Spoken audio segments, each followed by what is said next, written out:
Across continents and centuries, human beings like you and I carved their values and beliefs into stone, gilded them in gold, and raised them into epic wonders, not just to honor gods and kings, but to enshrine the ideas of order, beauty, power, and faith. This series is not merely a tour of old buildings, it's an exploration of how humanity has tried to transcend time and circumstance. Through abbeys in German forests, golden pagodas in the Burmese plains, and ruined cathedrals on windy Irish hillsides. Each structure was born out of a moment where vision met people who believed in something so much that they wanted it to last. And though some lie in ruins and others still stand, they all whisper the same truth: that civilization is fragile but not accidental. It is built through sweat, blood, sacrifice, and the stubborn hope that meaning can be made to endure. These are the places where belief became architecture. Let's wallow.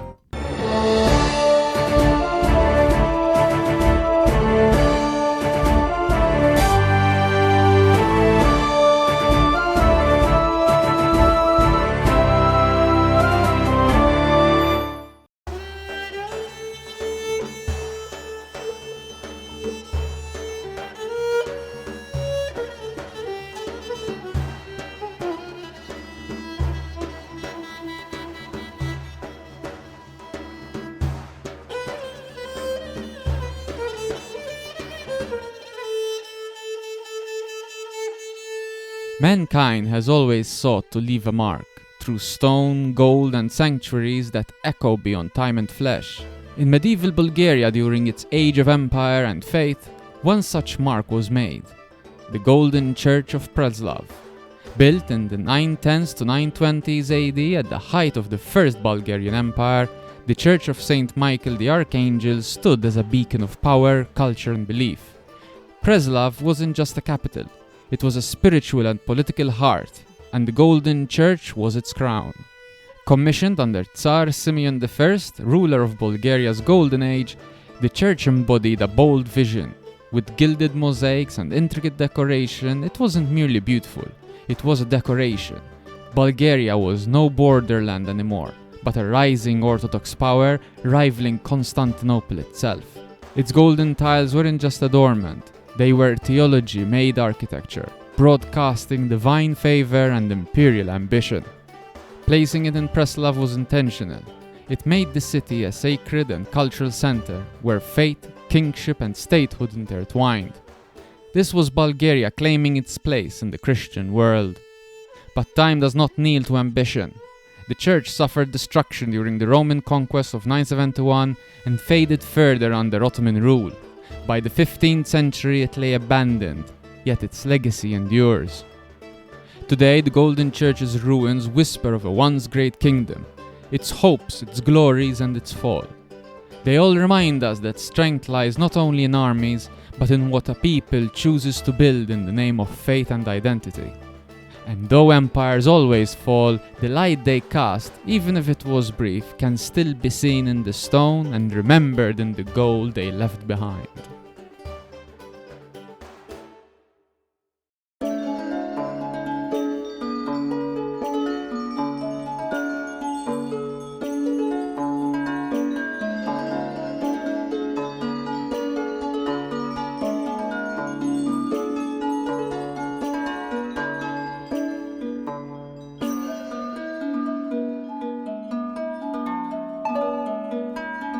There's something about gold, something more than wealth.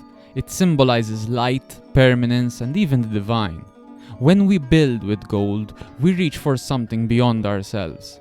And in 11th century Burma near Bagan, one such reach became reality, the Shvezigon Pagoda. Commissioned by King Anaurata around 1059 AD and completed by King Kyan Sitha in 1102, Shvezigon was more than a monument, it was a statement. Anaurata had unified much of what is now Myanmar, but unity by conquest wasn't enough. What followed was a deeper project to shape identity through faith. Theravada Buddhism offered that foundation of a shared moral order.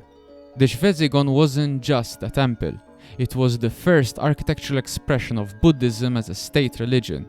It enshrined relics of the Buddha, a tooth and a bone, said to have been delivered by a white elephant. Where it knelt, the pagoda rose. Myth? Yes, but a myth that unifies, sanctifies, and legitimizes. The pagoda's bell-shaped stupa, tiered terraces, and crowned khti umbrella would define Burmese architecture for centuries. Each layer was symbolic, a map of enlightenment, a mandala you could physically walk, and it still stands. Through earthquakes, invasions, and centuries of change, the Jvezigon remains, its gold leaf renewed by generations of pilgrims. It gleams at sunrise and sunset, lit by faith as much as by light. The Jvezigon teaches us that for values to endure, they must be etched into the world. And gilding belief in gold is a declaration that this matters enough to last.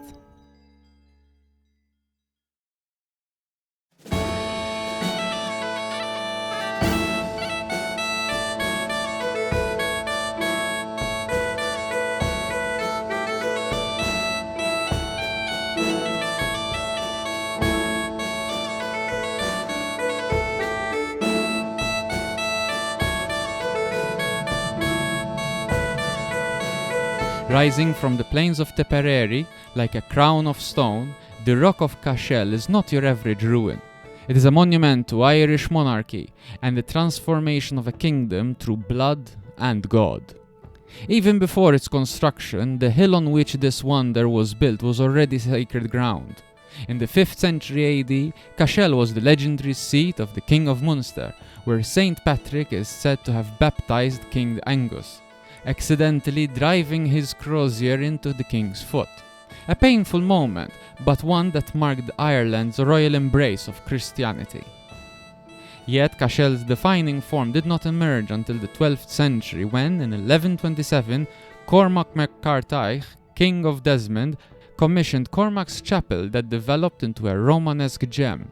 Being built with imported German craftsmen, stone-vaulted ceilings and sculpted details, it wasn't just a church. It was a declaration that Irish kings were now part of Europe's great spiritual and cultural revival. As powers shifted, the kings of Munster granted Cashel to the church, who shaped it into the religious citadel that we see today. They added the round tower, the cathedral, and the hall of the vicar's chorale, a fusion of royal legacy and Christian authority. Today, though roofless and ruined, mostly thanks to Cromwell's ravaging of Ireland, the Rock of Cashel still commands the land. It draws pilgrims and tourists alike, not just for its beauty, but for what it represents: the intersection of monarchy, religion, myth, and history. This was a place where Irish identity was carved into stone, not through conquest alone, but through conversion, culture, and continuity. Cashel was built to express strength. And even in ruin, it still does.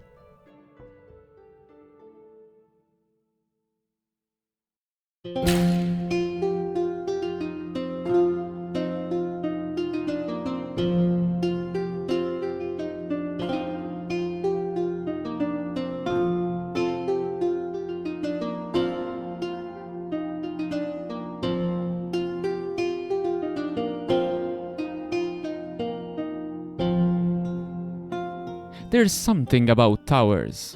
We build them to watch, to guard, and to claim. And in the 13th century Seville, the Almohads, a Berber Muslim dynasty ruling much of southern Spain, built one that still stands vigilant, the Torre del Loro, or the Tower of Gold. Built in 1220, it wasn't made of gold, but it shimmered like it. Its golden hue came from a mixture of lime and pressed straw used in the mortar, but its beauty has masked its purpose.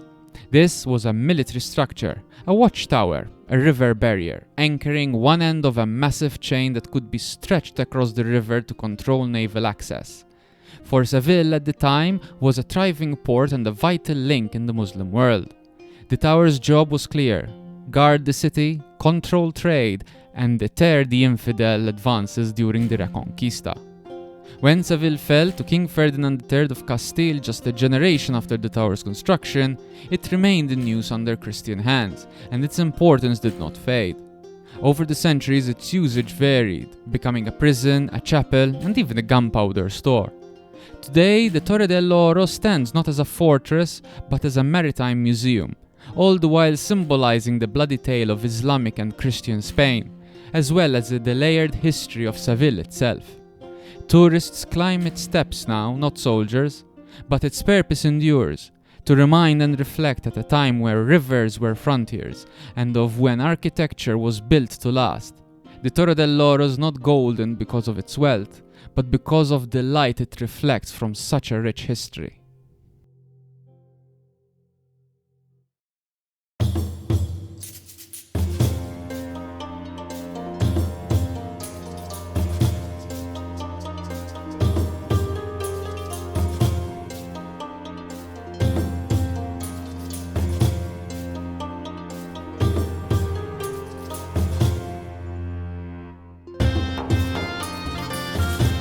As much as many of us love a good adventure, most human beings crave order, to be able to structure the chaos.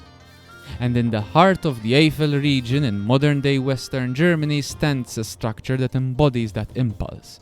The Maria Lach Abbey. Founded in 1093 by Count Palatine Henry II, a powerful noble of the Holy Roman Empire, it wasn't just another monument to royal manipulation through theological power. It was a deliberate act of spiritual alignment. Built in the Romanesque style with its symmetry, thick walls and round arches, Maria Lach was architecture that was shaped by theology to convey stability, order and the eternal staying power of the Christian faith. The abbey was entrusted to the Benedictines, monks who followed the rule of Saint Benedict, that of prayer and work. This wasn't just piety, it was discipline, structure and meaning through daily labor and ritual. As a result, the abbey thrived, becoming a center of learning, manuscript production and agriculture innovation for centuries. Yet, as we have seen time and again in this series, history is never still, and the abbey was eventually dissolved in 1802 during Napoleon's secularization of the German territories, following which the abbey lay empty for nearly 80 years, with only the shell of its spiritual order remaining, abandoned in one of history's greatest ages of upheaval and change. In 1892 it was revived by Benedictine monks from Bouron, and it continues to this day as a functioning monastery and cultural center. Monks still live, pray and work there, carrying forward a tradition that stretches back nearly 1,000 years. Maria Lach isn't just a church, it's an embodiment, fleshed out in stone, that order, beauty and discipline are the timeless antidotes to chaos. And in the world we live in today, so thirsty for purpose and meaning, this message endures. Build something that lasts, shape the world with intent, and you will leave behind not just ruins, but a legacy of structure and hope. And with those 5 civs, we have covered half of the 50 wonders we have in 2025, and I wonder, which one was your favorite? If you have enjoyed this journey through the real-world inspirations behind the AoE2 wonders, give this video a like, it truly helps immensely. And if you haven't already, subscribe to Age of Histories so you don't miss a dive into the structures, leaders and the events behind the game we all love. There's so much more to explore, but goodbye for now, and thank you for watching.